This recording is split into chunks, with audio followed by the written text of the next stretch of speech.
Welcome and congratulations for reaching this far into the crash course on psychometrics. Until now, we have covered what is a psychometric test, taxonomy of psychometric test, classification of psychometric test in ability and personality test. We have also seen what are the major psychometric properties like reliability, validity, norming, fairness, standardization. We have also seen how to choose a psychometric test. What are the criteria? What are the things that we need to take care while choosing a test? And here we are now going to discuss about the standards in psychometric testing. So congratulations and thank you very much for being with us so far in the course. My name is Vijay Pandey and I'm one of the directors of the course. I have created this course plus many other courses in psychometric test use as well as test development. So while talking about standards, I would like to first have a common meaning of the word standard between you and me. The word standard referred to expected way of behaving. So for each profession, there are certain standards which all members of the professions are expected to follow. In some countries, these standards are enforceable by law. So if somebody violates them, it's a punishable offense. In some other countries, these standards are professional guidelines, wherein if you follow them, if you behave as per them, you are appreciated, you are admired, you are acknowledged. But if you don't behave as per them, the law cannot punish you. In some other countries, there is a hybrid kind of system in which there is no law for you to punish, but the association or the professional body puts you in some kind of gray list or ban list in which people refer to those lists and say, okay, this person did not. So in the same way, for psychometric testing, for psychometric assessment, psychometric evaluation, there are at least one professional, there is at least one professional body in most organizations. So for example, in the UK, it is the British Psychological Society. In India, it is the Indian Institute of Business Psychology. At international level, there is an association of different psychological bodies, psychometric testing related bodies. It is called International Test Commission, which publishes the standards, means expected ways of behavior for professionals working in the psychometric testing domain. So there are basically three kinds of professionals who work in the psychometric testing domain.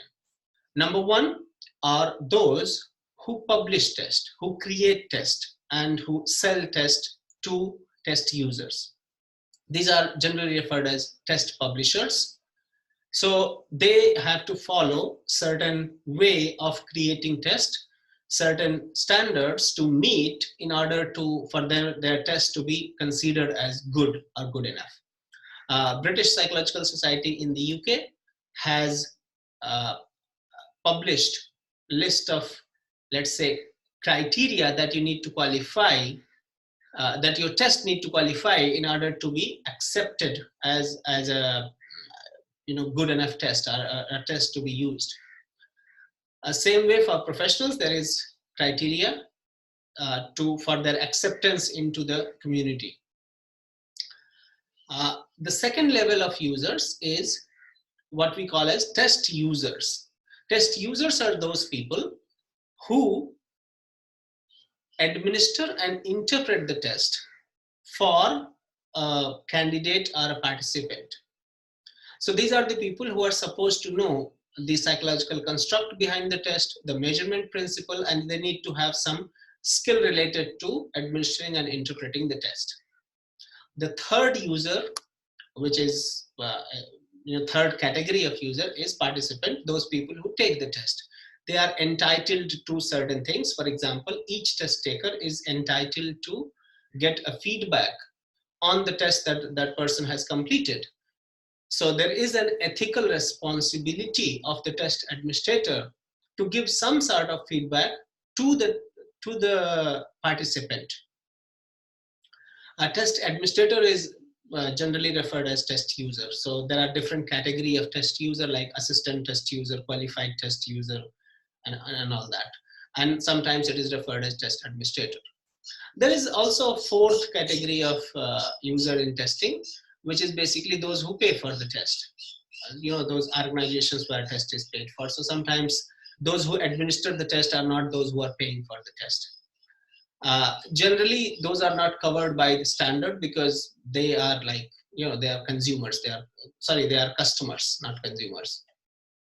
So what we have done is that we have collected the list of standards and we have created a list. So just below this video, in the next section, you have a big list of organizations or professional bodies who have published different standards, a brief description of those standards, and the link to those standards.